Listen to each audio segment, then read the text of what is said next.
Incredible music right there of Ben Ottolini, Dustin Griffin, Lucas Winkler all put that together. That's our rendition of On the Dock, my favorite song in the world, in the secular world. Otis Redding wrote that song. He got one verse done, a little bit of a bridge done, and then he started whistling. And they got done, and they said, "Why are you whistling?" He said, "Because I haven't written the second verse." He didn't have a second verse. He flew off to Michigan with his band. They died in an airplane crash coming home. And they published this version in studio that he left with the whistle. And so it's my favorite song. It's always been my favorite song. I'm a Southern boy. I love the dock. We got the cottonwood tree here going on. That's how we got it going. And what I love about the song is you're kind of wasting time on the dock. It's kind of silly. But I know the second song was going to bring us home. And I was waiting on that second verse to bring it home. And I just don't know what it is. So I decided it'd be my song. And when I get before the Lord, my first question is going to be, bring on Otis. I want to hear verse 2. Okay. The Bible says, give you the desires of your heart. I want to know what verse 2 is going to be like. Was there going to be a verse 3? So me and Otis, we're going to bring forth Otis. And we're going to have a good time in the kingdom of heaven. I'm hoping Otis is there. So, but it was a great song. So thank you for you guys recording that. That's great. On the dock here, on the dock.org. I'm Pastor Troy, and we're here with us, and we're excited. We broadcast every Tuesday and Thursday. We got these podcasts running out. Check them out. We're all about conversations to propel your faith out of the shallow and into the deep. And we are on 8 different platforms. Don't you wish you had 8 platforms? 8 platforms. YouTube, Spotify, iTunes, Google Play, Facebook, Roku, Rumble, and Sermonette. 5 different social media platforms: Facebook, Instagram, Twitter, Telegram, and Gatter. It takes me an hour just to post stuff everywhere, or you can use that one program and do it really quick. I don't do that. Donna does. She's smarter than I am. You're a purist. Check them all out. Go to YouTube, though. We want you right there. Subscribe, hit like, notify, be our partner. We're hoping to start using Getter beyond social to live. They're doing live now, but they're not available to morons or low peons like us. So eventually they'll get to our level of status. You know, when you have only 100 listeners, they're not ready for you yet. You have to be like Joe Rogan. Joe Rogan, he's on there and it looks great. It looks so much better than YouTube. Their live stream is great. It's going to be good. Yeah, so I'm going to get there eventually. So join us on Patreon. You can become a partner or a sponsor. If you don't know how to do any of this stuff, go to onthedock.org. We have an embedded viewer. We also have links there to all of our platforms. You can get to my Patreon that way. And you can always email us, throw up the white flag and say info@onthedock.org and ask Donna, please help us figure this out, and we will help you. So we're excited. We're in studio. Got Mother Beth on the couch. She's off mic, but able to influence us with a simple throw of any coffee mug. And we got Ben Ottolini, my co-host, in the studio here. Right to my right here. He's my co-host for this whole project. Ben, how you doing? Yeehaw. Yeehaw. And we got Lucas here, our techno wizard. He is our executive director. He is running the whole show over there. He looks like he's text messaging somebody right now. So I'll have to be careful right now. You never know. Lucas is like a machine. He's got multitasking going on. But we're here in studio. We're doing the Worship Leaders of Southern Illinois series. It's an On the Dock Season 2 Super Series. We can't afford... We got sound effects now, I found out. Oh, yeah! Super! That made me happy. I like that. You guys hear? Nice. You guys hear? Albert Pujols is a Cardinal again. I did not hear that. Yeah, baby. It's gone. Oh, he's 20 home runs for being coming into the 4th all-time past Alex Rodriguez. So watch the countdown as he hits the home runs this year. I think he has to hit that. He'll be the 4th greatest of all time. I love the basketball. other 3 are all dead. You know, dead. So he can't. So all right. So it's great, and we're in part 17. This is part 2, actually, of having our friend Dustin Keele here from Cornerstone Church. He is our worship leader on the spot from Southern Illinois right now. We're glad to have you, Dustin. Thanks for being back here for another round. You didn't run. I didn't run. No, Thank I had you. a chance. Yeah. With this shirt on, you're like a referee, so you can't really run if you're the referee. You got to stay. You can throw technical fouls and stuff like that. And so we're glad to have you back here. And Chesney, you stayed. I did. But you can't really go anywhere. You're from Marion. You don't even know where else. You don't know where else to go. She don't know where to go. She don't know where to go. He at least can get back to West Frankfort. You know, and you can hide in West Frankfort. I trust you this. They got some holes. You know, they got coal mines, all strip mines. Literal holes. Little holes. You just got to find a hole that doesn't have people in it already. That's right. We're in here. You got to go out. You know, but you're in Marion. Everybody knows everybody's stuff in Marion. Yes. Do you say Ewans? Do you say Ewans? My mom does. Do you hear her say Ewans? Ewans? Oh, no, she doesn't. Oh, gosh. Yeah. We say it kind of joking around. What are you instead? Ewans. I had when I first moved here from Memphis, my secretary at the Benetton Insurance Agency that took over, she would say Ewans, and it just all day long it was just like Yeah. Like Patrice. Ewans. But then I would say I'm fixing to leave because I'm from the South. So we have our own language. Everybody has their own. Everybody has their thing. Yeah. Well, Chesney, welcome back. You're married. You're married to a man. Tell us about this man. Yeah, Andrew. Andrew. He's awesome. He's awesome. Yeah. And Andrew is not this guy. He has 3 first names. He does. Yeah. So he's technically Stephen Andrew Allen. He's got 3 first names. And impressive. He goes by Andrew because his dad is Steve. That's good. You know. He's got the man with 3 first names. Yeah. Fun fact: none of our high school yearbooks got his name totally correct. Like one is Stephen Andrews, one is Andrew Stephen, whatever. Maybe he works for some Maybe he works for some 3-letter agency. Maybe we don't know who he is. You don't know. You don't know. Man of mystery here. You mean the NBC? And I know that people will often think because this is your worship assistant, this is your stage wife, your TV wife, but this is not your wife. We are not married. No, Yeah. You're colleagues, but you have a real wife, and I have. Look here, I was out in the neighborhood and I looked over your back fence and I got this picture of his family. That's his family. They're sitting in the backyard. They're having a picnic. They're having a picnic. Look at them. They're just sitting out there. So We're watching cute. the dogs. They're watching the dogs. They got a blanket. Yep. Why don't y'all have anything to eat? I mean, Benettones are. He might have. That's why your family's also skinny. Our family's all large because we would have food. Yeah, we just sit there by those weeds and hope that it's sort of like whales filter the plankton. That's kind of how we do it. Yeah. We just sit there and It's a healthy diet. Yeah. bits of herbs kind of fly in our mouth. It's enough to get us by. Occasionally a raccoon will jump. Yeah, go back. Look, we're not going to go into it because it's too important. Go back and watch the first show with him. It would be the previous episode. Dustin is famous for being an American Idol contestant. Yeah. Go check that out. Really great story. And there's even video clips of you online. I found those. I didn't insult you with any of it, but just pretty cool stuff. And what's that? It wouldn't have been an insult. It might have embarrassed him a little. No, but it'd be 2015. But when I go back, sorry. When I go back and look at my preaching for 2015, I go, oh my God. You get an old message out. You're like, look, that's terrible. Look at that face. So I'm real critical of myself on that. So I hate old stuff. I feel that. You're thinking of me. I appreciate it. I was thinking of you. And they both hail from Cornerstone Church here in Marion. They're down the road from us. They ran Walmart out of their building, and Walmart got a bigger building, and they are in a fabulous facility there at Walton Way next to Sam's Club. Go check them out. Michael and Carol Ann Nave, the lead pastors there. Church services Friday, Sunday. You can watch them online. You guys are doing great work. Praise God. So get out there and support them. You get a feel for Michael's work and his team. He's the worship director there, and got a great team going on. They got a lot of talent there, and we're just amazed by the work that they're doing at Cornerstone. We're deep in this thing. We want to get into this because we got some big stuff. You guys got to the heart of worship at the end of the last one, and I'm going to see if I can summarize it. One of the things that we talked a little bit about is that there's a concept for you. Your concept for worship that you defined was that the most basic and profound response to the reality of our condition is the very heart of worship. That it's the most primal. I use the word primal. Perfect word. Yeah, it's a primal word, and it brings us into community. It brings us in tomorrow. I thought that was wonderful. And you said that music has the ability to get around our defenses and walls. Totally. It can break through. Yeah. We've been watching a lot of the old stuff, like the like Crusade stuff, Viking stuff, when they would bring the ramparts to the wall and they would try to scale the wall, get in there and hold siege works. You're saying the worship can lay siege to our old life and to the crustiness of our life and open us up to the vulnerability of coming to know God. It kind of, I guess it can exploit our inadequacy to some extent, break down our defenses, break down our walls, and it invites us into a place, you said, where God can work on our heart. Yeah, Is that pretty good? Is that pretty good? Yeah. That's what I heard. And you feel like your role, you kind of see your role is to facilitate. And we've been asking everybody how to get you game ready. If you're listening on the doc, each of our people have been telling us a little bit about how to get ready for worship. We've had some great things. But one of the things that these guys put together on was that you need to show up. When you show up in the parking lot at, let me go back in, at Walton Way. You show up in the parking lot at Walton Way and you get ready to come in at 6:15 or 9 o'clock or 11 o'clock service.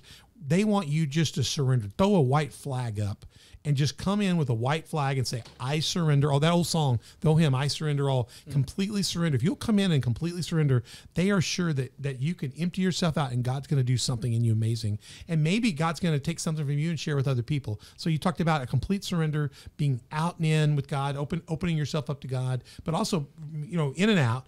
And then finally, leaving nothing. You mentioned this, Chesney, leaving nothing off the table. Let God go under the sheets and over here and get into this and that. That takes vulnerability. That takes, you would have to recognize, to do that, you have to admit I guess all have sinned and fallen short of the glory of God. That's easy, but we could really say all are inadequate too. And a lot of us feel inadequate, and we'll defend that lots of ways with lots of walls. But really, when we come to worship, if we can just strip that down and just say, yeah, I am inadequate, God's ready to do something. And his adequacy is sufficient for us, So I thought it was just powerful. Please go back and listen to that. We want to take that and walk it a little deeper. We want to get into this. And I want you to, first of all, help me with a little bit and this kind of get us started. As in the process of leading worship, and you're an assistant worship leader as well, Chesney, you and Dustin, as you do this, talk about the process of leading and working with your local pastor, Michael, and your creative team, and what that looks like in getting ready. How does that process work for you guys? Getting ready for... getting ready just to create worship experience. Yeah. For a worship gathering. Chesney, I feel like you'll answer this better than me. Well, I was just going to say it's a team effort all the way. Like, it is not just me or just Dustin doing this. We have an awesome, lead pastor, Michael. One thing that I love about him is just that he trusts us. I don't know that I've been in a church where there's just so much trust from the lead pastor toward, worship staff and toward the rest of the staff. And just like, he trusts us to form the flow of the service and choose songs that are going to reflect, the message and kind of amen what he's going to be teaching. Our creative team, Sarah and Jordan, they do a fantastic job. It's a team effort every week. Talk kind of about the flow, I guess, from Michael getting an idea to it becoming a reality. Like, what's the process look like? Yeah, that's what I was... like meetings and stuff, we have communicators and exegesis and all of those. Look at this. Okay, I thought since you are very like grids and boxes brain, that you were going to go there. Yeah. But I'll be the grids and boxes brain. Go for it. Do it, yeah. So Michael thinks he looks at the year and he thinks in terms of series. I do too. Yeah. I know what I'm preaching most of the year ahead. Yes, common approach. It doesn't mean it won't change. Sure. Doesn't mean we'll make adaptation. But you rough it in, right? Rough it in. And so then he knows he's going to be spending 4, 5, 6 weeks around this topic. And, a few months out, he'll try to give us another layer of detail on that. Like, within this topic, here are the subtopics I want to hit. And at a certain point, he'll give us kind of a raw outline of, okay, for this series, here's week 1, 2, 3, 4.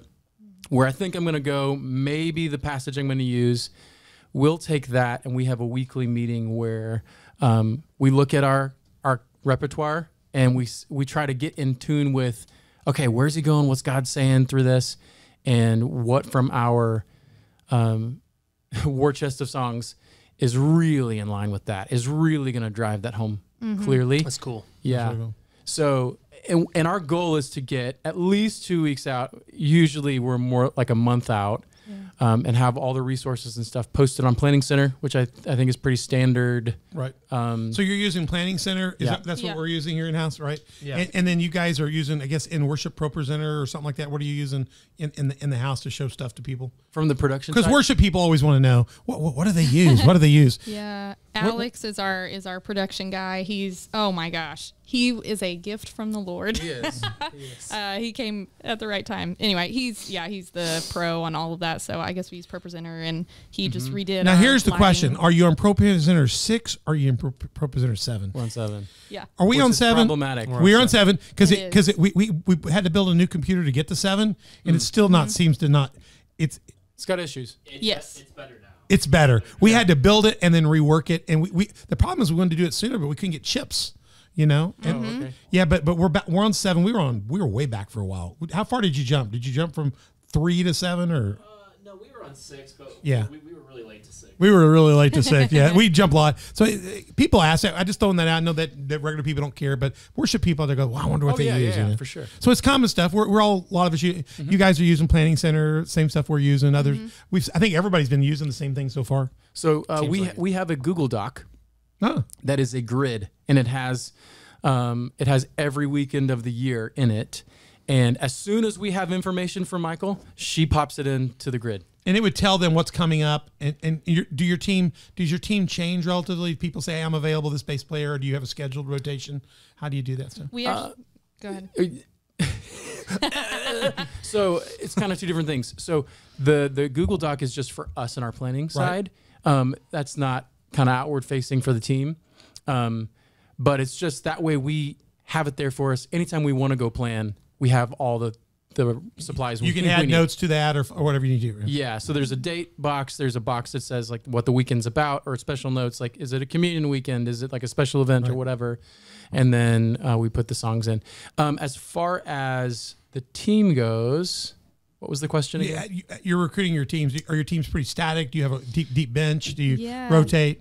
So we have. Do you just grab people off the street occasionally and say, "We need you"? Yeah, we're like, Shanghai a drummer. You look nice. Well, We did that for a while. We were Shanghai drummers.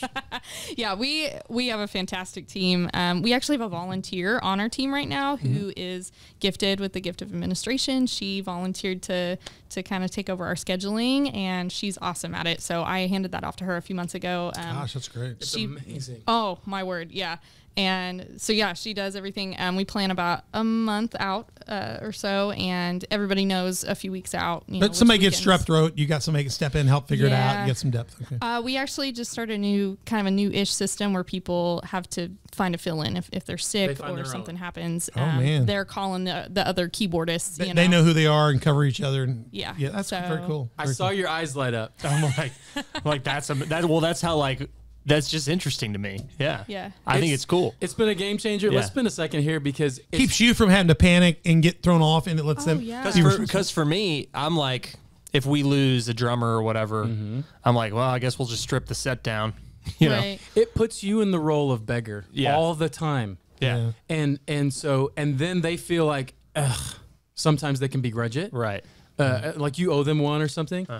But if it's their friend who has a thing come up or they're sick or whatever, I'll cover for you now. Hey, call me later. I'm there it's for a you. different feeling. It's a trade. Yeah, and then they don't have any feelings toward you like, I'm I here like because that. you're forcing me to be here. That's a good Right. point. We always tell them, hey, you try. If you cannot, tell us and we'll make sure it's good, but please try first. Yeah, that's how things work. Like at my day job, Right. Like, we go to different hospitals and surgery centers, all that. Anyways, if one of us is sick, we usually it's like we'll try to see if somebody else can cover for you before our CEO or whatever runs with it and figures out. If we're friends, we both play electric. right, I cut my finger on a bandsaw. Oh, Ben, Wow. can you? that got dark. you'd be out for a minute. Dude, I'm freaking out. I cut my finger. I'm supposed to play this weekend. Could you please cover me? Yeah. Are you actively bleeding right now? Because, Yeah. Do we need to? bro, let's get to the hospital. Please stop and call 911. But you feel like you Yeah. feel good, like there's a relationship, and you're like, I'm helping this guy. Versus if I'm the Yeah. worship leader and the guy called me, I'm like, hey, so and so hurt themselves. I think that's It's a layer of yeah, separation from that's this wise. person. No, I like that. 9 degrees of separation. wisdom. Tell me about your view. This is one I want to get. Well, my view. Yeah. Let me throw this out first. My view on worship platform congregation is that whether you're the worship leader, you're the platform team, you're the booth team, or you're the congregation, I kind of have this vision that God alone is the one worthy of our worship. And that really, while it feels like a bunch of our people come in and sit down and face the platform, and it's they might perceive themselves as the Civic Center audience or the audience of that place, I perceive that we should all be, my view is that we should all be a worship team, including the people on the bench, and together we corporately stand before one person only in the crowd, and that person is Christ. We worship to an audience of one. And I've always kind of seen it that way. That's my viewpoint that way. How do you see the role of worship leader and platform in bringing people before God or into the presence of God, or that role? So I don't want to, I got ready to answer this, but if you have a perspective, I don't want to squash. Yeah. I'll go, and then if you have some down. The scriptures call us a kingdom of priests. Right. And so we're all priests, right? And what is a priest doing but facilitating worship, facilitating connection with God? That's what it's been from the beginning. And there are moments whenever your priestly role is the one that is focal. Troy, when you're speaking, that is you're the focal priestly role at that moment. At that moment. And so that's what we're doing. We're serving as priests of engaging the people in the worship of God. So the people are coming along as part of that Levitical team as well, because we're all in that role in this place, in this moment. Even if it's being done congregantly, they're still participating to be that voice that goes before God and lifts up that presence. Yeah, I see that too. And I go back to God's favorite over and over again. I'll go back to God's favorite place of worship in the Bible wasn't Solomon's temple, wasn't Hezekiah's temple, wasn't even the early temple that Solomon built. It wasn't the tabernacle of Moses. It was the old raggedy, simple one that David did. When David brought that tabernacle in, he danced before the Lord unashamedly, and he brought the ark into Jerusalem the first time. He put a lean-to tent together, if you go read it, and they brought the ark in there, and they put the Levites back in there, and they began to minister for the first time. And it says the Shekinah presence of God came. And it was, I think it's always that tabernacle that God loved the best. It was stripped down. It was, Why do you think that? Because it says that. It says that God just loved that one because David could just look out and see the presence of God, and he could hear at all times Levitical priests singing and worshiping 24/7, 365, that he could just participate, and it was unadulterated. God was at the center. There he is. So I like that idea that we are Levitical priest, high priest, whatever you want to call it, but we're pointing people toward that experience with God. And it's in that surrender that God can kind of prepare us to go out and be the people of God. So I see, I'm going to give you a little mathematical equation. We'll go a little deeper with it. Okay. But the math equation, the math doesn't matter here, but the concept of sine and cosine. As a pastor, I see the word of God flowing in a service. I see the worship of God flowing in the service. I think they're very connected things, and I think you guys have shared how that works in your situation. And if they're flowing, if you see the sine as the word and the worship is the cosine, you're going to see places where they cross each other. There's moments of intersection and tangent. You're going to see highs, and you're going to see praises, and you're going to see deep thought. But what I love about these is when they're in harmony together, you can carry the presence of God on that in an amazing way. And if you see how that one starts, where you can start a service, and if you get the flow going, that comes into a point when they kind of just resonate with each other, and people can have that experience that is that Shekinah moment. Well, I just had this math nerd moment in my brain listening to you. That's how I see it. Okay, so whenever you have two waves that have a region of overlapping frequency, they can, when they interact with each other, you get reinforcement and you get cancellation. Absolutely. And so resonance of some sort. So you get reinforcement of the truths that both things are hammering home. Right. But you can get cancellation of, hey, maybe you said something in your preaching that could be taken kind of two ways, right, and people are like, what did he mean? And the music comes and refines it, yes, and it cancels out something that was maybe an artifact for an audio nerd. It kind of helps refine it. I don't know. Like, No, I think it does that. I think And vice versa, obviously. Last Sunday, I just went off on a tangent, left my script a little bit, and God put something in my heart. And when these guys came in to close, it was really on what we need to have hope again. And I went on kind of a hope tangent, and no planning to the music or anything like that. I just led, and we had people excited about it, and I could feel God's presence in it. And I thought, man, Ben and them came out, and I said, man, it's y'all's, just drive this thing home. And they had changed their song or whatever they were going to do, and they went back to a song we had done at the beginning. I don't know what the name of that song was, but it was good. What was it? I think it's called "You Keep Hope Alive." You keep hope alive, and you keep hope alive. It has a good mantra to it. I like that. But I could not have told you a word of it when it was sung at the beginning of the service. It was the first song. Everybody's coming in. You're kind of all over here. You're kind of resonating. But I had honed in on that hope, and all of a sudden that song spoke not just to me, but it took what the Lord had spoke and resonated in, and it drove it in like a. It's almost like when we shot these boards on the wall. We had a gun that fired that little nail in there like you wouldn't believe it. It's like the Holy Ghost just pushed that thing in at an incredible depth. And you could feel it in the congregation. The song came alive. The word resonated through the song. And maybe I wasn't clear some places. I think that drops off. And I do think when people left, the two were one, and they had experienced something of God. And I experienced something of God. I mean, the word left me because it wasn't mine, but I could hear what God was trying to say as it resonated as the music continued. Right, or maybe the song wasn't clear in certain places, which people have complaints like all that the about time. songs all the time. But the preaching and the fullness of the worship gathering experience can help with that. Yeah, and I think that's a real challenge when pastor and worship leaders work well together, and the teams working together. It's amazing when you bring that resonance together, and it can do, and it does things sometimes you don't even expect. That's right. Those intersection points, you can't control those because God, there'll be a moment of service, and God comes, and if you're smart, you'll know how to pause or extend that moment and let people bathe in that moment or experience Christ. Some churches will run through that because they go, we got 5 more songs and 12 more seconds, and the lighting console is going to shut down. That's true. Or the click track won't. What do we do now? Yeah. What I really like is the ability to, yes, we have that, but yes, we can stop here and enjoy this. I know we had 2 more songs, but maybe we need to hit this one again because people are in it. God's here. Some churches will go past that and they'll think, well, we'll just have another moment in about 10 minutes. I hate to tell you, pools of shalom rarely stir more than once in a service.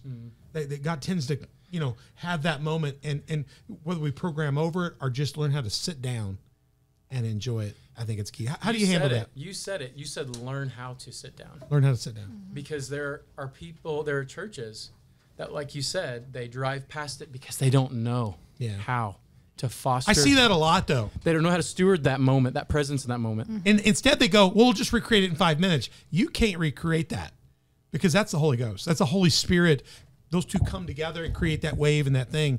And it's not necessarily manageable by us. We can be good stewards of what we do to get there. But only God brings it. I feel like the Lord has brought balance.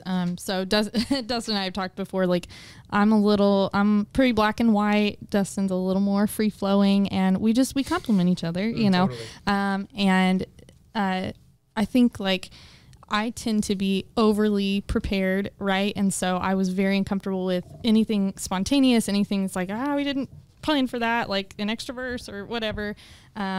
And it can be a little scary for me. And I wouldn't say on the other end you ever like didn't plan or anything. It wasn't ever like that. But I think it was maybe Nathan who first introduced the idea of like preparing is, like you said, a way that we steward what God has given us. And so it's like we prepare and we ask the Lord to speak in those moments. When we're having coffee and we're doing our worship planning, like, God, help us know what songs you want us to sing 4 or 5 weeks out from now. But in the moment being, there's that word again, like surrendered to whatever he wants to do. And part of that preparation is being ready for the spontaneous moment, is knowing that we may have to step aside. Yes. I agree. And I think that's a philosophical shift. And I don't speak as an expert. I speak as someone who's learning this. Oh, yeah. Yeah, we're learning very quick here in this discussion. Spontaneous worship kind of came out of the IHOP loins that kind of developed years ago. Okay. And it's becoming very popular over the last 10 years or so. We've all been talking about when we saw it begin to develop. But it's become very common in the modern church to have some time of spontaneity. And that means you would have to, if you can yield to it, you can do it. And so can you still be planned and prepared and be spontaneous at times. And we're learning, yes, you can. That's right. But it requires a moment to go, hey, I guess we need to stop here. Yes. The assumption should be, and here's the philosophical shift that had to take place for me. We can program the whole service and have the assumption, okay, we go from 1 to 2 to 3 to 4 to 5 to 6, and then we're done. Or we can have the assumption that there is a dynamic interplay between us and the Lord. And at each juncture, we ask him, okay, do we move on? What do we do? Right. And so he's been showing me, like, just check in with me. Just check with me. yeah, just keep checking in with me. Yeah. Yeah, it's similar. I played baseball. You do that when you're running bases out there. You get on your third base and you check with your coach. You know, what's the sign? Are we going? Are we stealing? Right. We're doing it. And depending on the count and what's going on, your signal can change. And if you don't look back up at that coach, maybe he changed his mind and can do a suicide. I love squeeze. that analogy. You've got to check with the coach. And if you don't check with the coach, and you miss a sign. It always costs me lots of laps later. You end up wasting a lot of energy because you pay for that. You miss an opportunity that's golden. So let me ask another question. Tell us about your work as a worship leader. Part of your role has to be spiritual growth and maturity of your team. You're developing your team always. You've got new people coming on. Levites have served 20 to 50 years in the 20-year-old to 50-year-old. That meant they had old men going off, old women going off, young men going on. So you've got people going off or getting older, but you've also got new musicians developing. How do you develop spiritual growth and maturity? What's your plan? Do you have an agenda for that? What's your farm club system look like in building people up? That's a good question. Yeah. Is it intentional? Is it accidental? Mostly accidental. Mostly accidental. Till this point, I would say. Yeah. So, we were for a long time. So the Lord has been orchestrating the journey that this team has been on for sure. I can't take credit for it. But for a long time, we were a bunch of people that like to have fun, cut up. We had the same kind of sense of humor, like to play music together, love the Lord. That was kind of it. And that meant that our interactions sort of off platform were maybe more shallow than not. Right. But there was this thing, man, there was just this revival that like the Lord stirred. And it was like, okay, let's really be intentional about our pre-service time and about, so we have 3 services on a weekend. We ask our team members to sit in on one, and the other 2, they can spend time together. So that time that we're in kind of the green room hanging out during a service, how can we seed the soil with real meaningful stuff? And so one of the things we're doing right now is we're all going through a book together called Discipleship on the Edge. And I heard about it from another worship leader, right. Brooke Legert Wood. She's a newcomer. Right. Yeah. New to the worship team. Yeah. But we're reading through this book on Revelation together, and we've got this unified common experience, and we've got fertile soil to have discussions about the Word of God, and so there's a culture shift that started to happen. Yeah. The conversations just started to take on a different tone regularly, and so people just now it's kind of like they're caught in the current of it, and I really can't take credit for it. That's amazing. Yeah. We part of the role of a worship pastor is not just to lead your team on the platform, but to develop and grow your congregation in the process of worship, helping them to surrender, be vulnerable, come into the process. If you take your role as a teacher to your congregation, what are maybe 3, 4, 5, what you work on this, I'm getting a list here, so get excited.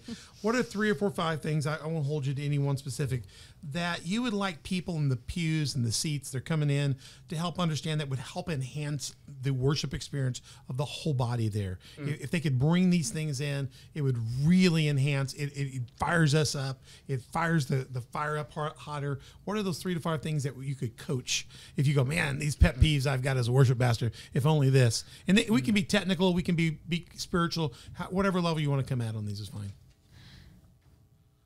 I think I would need an example to wrap my head around. Well, for example, go ahead. You go ahead. I'm ready to rock. Go, baby. So whenever I have a worship teaching moment with a group of people, one of my go-tos is to help them frame what this engagement can look like, what the experience can be like for them. And I tell a story, and it goes like this.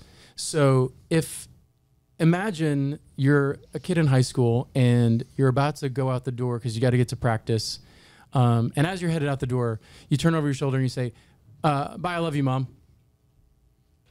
You express that you love your mom. Right. But it was sort of like quick and cursory and lacked some richness. Is it true? Yeah, it's true. You love her. Yep. It's true.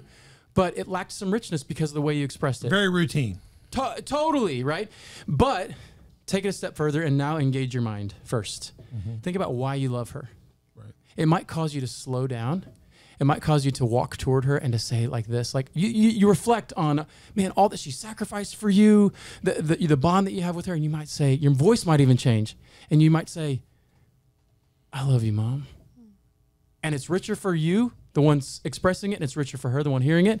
Then if you take it a step further and you engage your mind and your body, you're reflecting on all that she's done for you and all that she means to you, and you go over to her and you put your arms around her. You engage your body in the expression. And you give her a hug and you say, I love you, Mom. You're saying the same thing you said as you ran out the door to go to practice, but you've engaged so much more of yourself that the expression of your love for her is richer for you and richer for her. That's really good. So you've added purposefulness and an intentionality, and that's going to cost you a little bit more. It's going to take a little more time. It will. So you're not going to get the routine, hey, Mom, see you, love you, honey, see you later. But to walk over and to say, I really love you. I hope to see you really soon. And I hope you have a great day. And give a hug or give a kiss. There's something priceless in there, right? It's worth it all. And if something were to happen to her or to you, and you couldn't get back, how would you feel about one over the other? You'd wish you'd have done the other. You'd have wished you had took the extra moment. Yeah. What if Jesus were to come back? Do we wish we would have taken that extra moment? Totally. So I tell this story because here's the thing. That's really powerful. It's really good. I come from a Pentecostal background. So I have a physical vocabulary of worship that I can call on. And I'm fluent in it. I feel comfortable in it. But the church I lead now is Baptist. Right. And whenever our team's asked to do special events, we're leading a bunch of Baptist kids. And I love them. And they want to engage with the Lord. Yes. They don't, there's a disconnect. And so I tell that story and it helps it all make sense. Yeah. That's really Yeah, good. that's good. It builds That's a bridge good, for it's people. a good hybrid. I mean, you get that. Let me ask you this, and this is going to get us set up for our last question, which is a very special question. I'll introduce it in a minute, but let me get this. What is your heart and process for getting people to move past spectator, past consumer, past member, and move into worshiper in the trench with you, kind of what is that? How do you help people transcend that? Because so many people come because we hear the show's good. We hear the music's great. This guy was in American Idol. You know, this church has killer laser light show back there. Man, their coffee's outstanding. They come in for the stuff and the sizzle is there because you guys have it. I mean, there's nothing wrong with the sizzle. But how do you get people to move from looking at a steak to going, I want to participate and I want to be in the game. I'll be on the field. Maybe I'm in the back row. Maybe I'm a name that's no name. How do you get people from spectator to worshiper? What's your strategy? So I have a few things that are coming to mind. No, go. One of them is like, I think I've heard over and over, vulnerability from stage, like from us. Whenever people know that, and I'm always surprised by this. I'm like, really, you think this? But people really do think like, oh, they have it together, and that worship leader, like they're so close to God, and they're like having this moment with Him, you know, and it's whatever. And any time that like Dustin or I or Michael, while he's preaching, you know, can just have a moment where we say, hey, this is what I dealt with this week, or this is something that the Lord is teaching me. And it's very personal. Someone in the crowd who maybe was a little disconnected or disengaged for whatever reason might hear that. Yeah, because they become invested and connected all of a sudden. They're like, oh, wow, okay. They're like real, you know? That's really good. And it's a path for them. It creates space. Can I tell you why that's a difficult thing for a lot? This is going to be because you're young. I'm trained. I'm seminary trained. I've got a master's and a doctorate and all this stuff. So I'm well trained. When I went through my master's in training from Emory and Southern Methodist University, spent hundreds of thousands of dollars doing that. Mm-hmm. Oh my. The one thing they tell you not to do when you're going through preacher training, denominational, Methodist. They tell you not to be vulnerable. Don't tell stories about your family. Don't tell stories about yourself. Don't put yourself in the middle of it. They tell you, they order you and they rid you of it and they critique you that very, very So weird. hard. And I have found that is a lie from the pit of hell. Okay. I have found we've never followed it. We've never done it. I got in trouble for it early on in our preaching classes. You have to be careful with it when you're in school. Sure. But there's a whole group of clergy that were sold the bill of goods that you have to stay back in the past, that you teach the Bible, but you don't ever really show the relevance to you or connection to you. Don't be vulnerable. You're the clergy. You know what I'm saying? Yeah, but Don't show them your flaws. Yeah. Don't tell them your son-in-law was arrested. right, you have to be the hero. You have to be the you hero. don't have to be the yeah, hero. yeah. You don't have to. And the hero may be that you survived. You know, that I'm still here by the grace of God, and I need grace too. You know, and I think that's so true. And I'm hearing that more and more from your generation. And I think it's rekindling some power back in the church of vulnerability, that God can save all of us, and that we've all sinned. We've all fallen short. We all need him. And I think clergy got robbed on that for a long time. We were that was beaten out of us to not descend and let people know that we are normal. You could see that in the early crusades, the popes and the leaders of the church. There's no fallacy, and we all know that's not true. It's just fake. It destroyed the Pharisees, and if it's fake, it destroyed Doesn't pass the BS it test. destroyed the Pharisee and the Sadducees. It destroyed them, and Jesus came to preach against that. He did. Couldn't say it better. Yeah. Okay. Now let me. Did you have another point, or did I step on you too much? The only other thing that I might say is like, Vulnerability from the platform.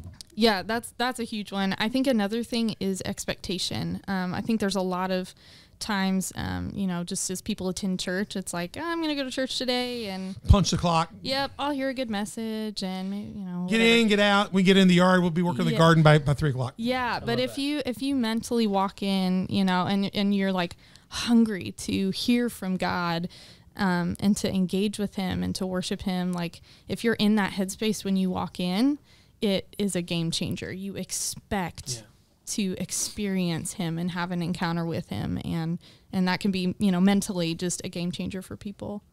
Where your headspace will affect your heart space.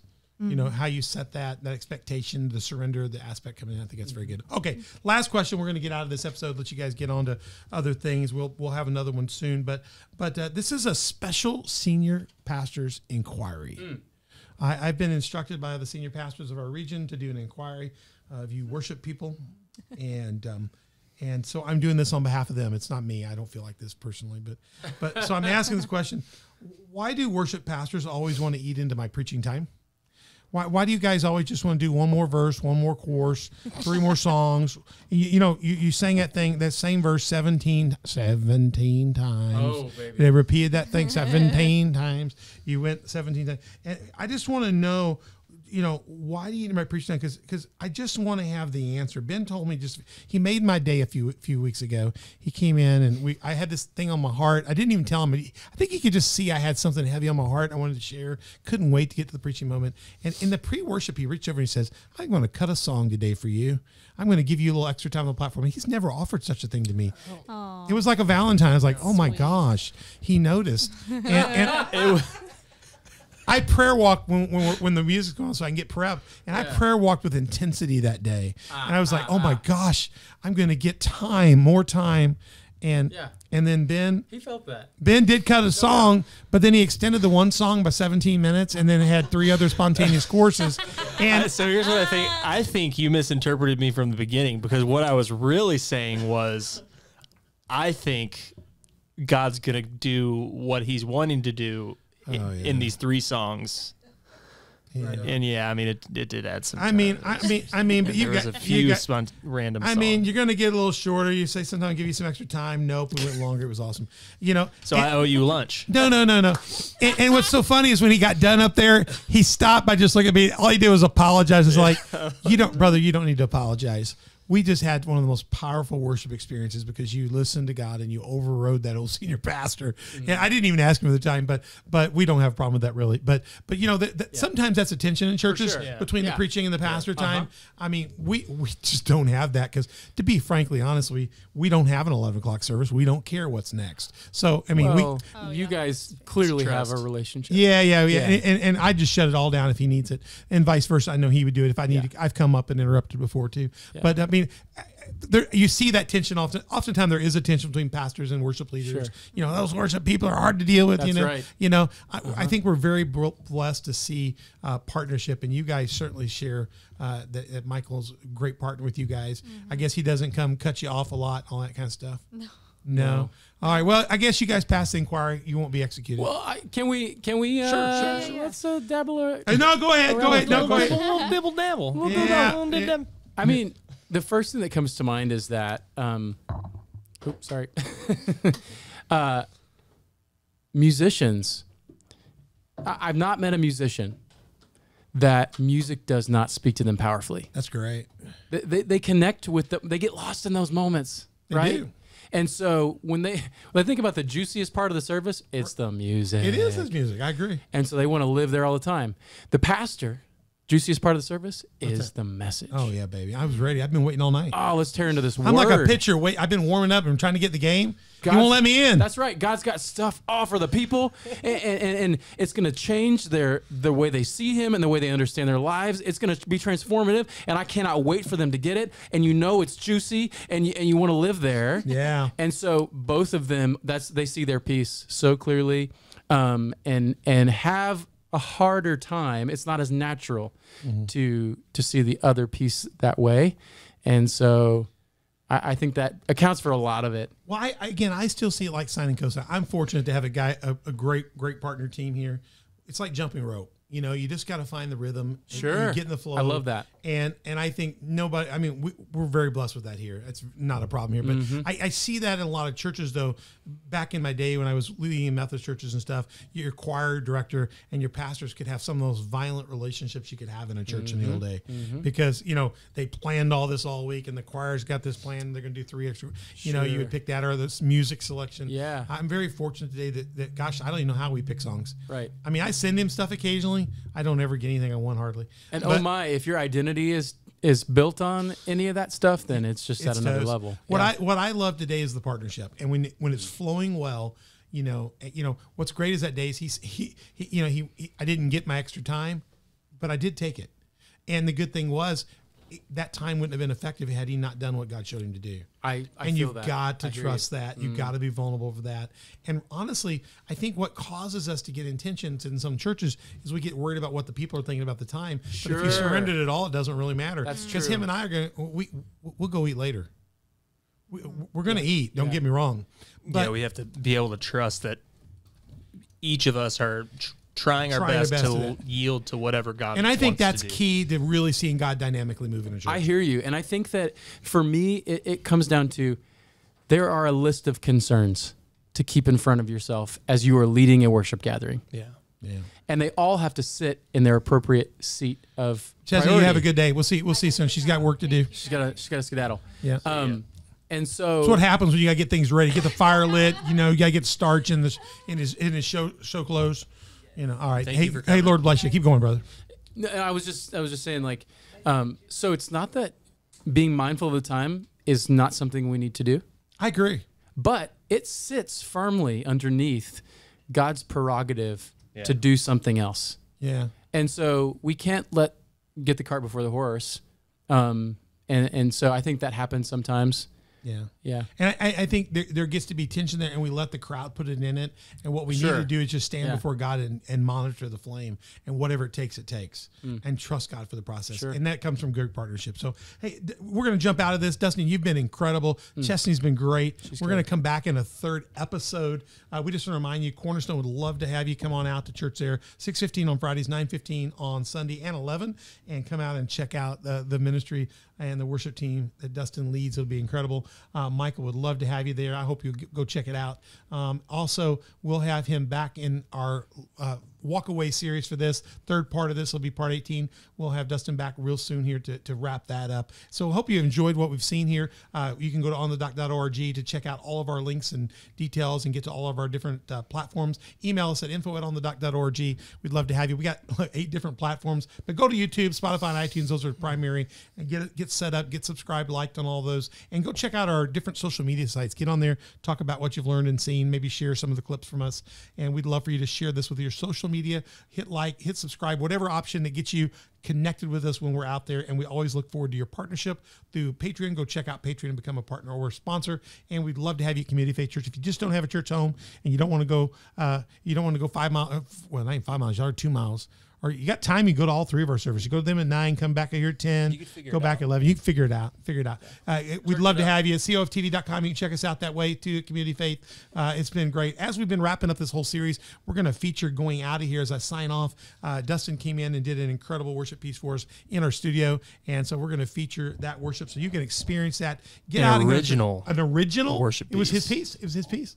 So it was great. You guys got a chance to put that together. So as we head out of this and get off the dock and into the deep, I want you to enjoy the great worship music of Dustin Keele. Dustin, thank you for being out here. It's been great to have you. It has been a joy. We'll see you back on the dock. And right now, the ministry and worship ministry of Dustin Keele.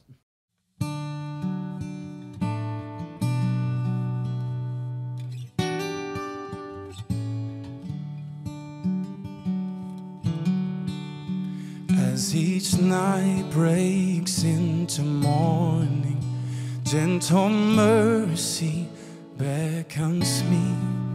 For I put my hands to labor, set my mind on Calvary. Look to Jesus, suffering servant, God in flesh, the perfect man.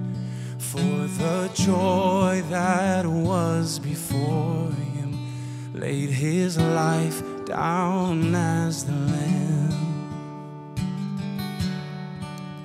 Jesus Christ, my hope of glory, sure foundation of my life. In the race that's set before me, I press on to gain the prize. Hey, oh.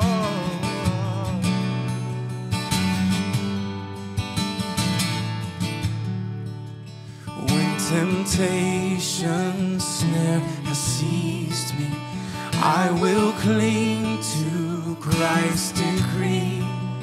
Free from sin's dark gravitation, by his death upon the tree.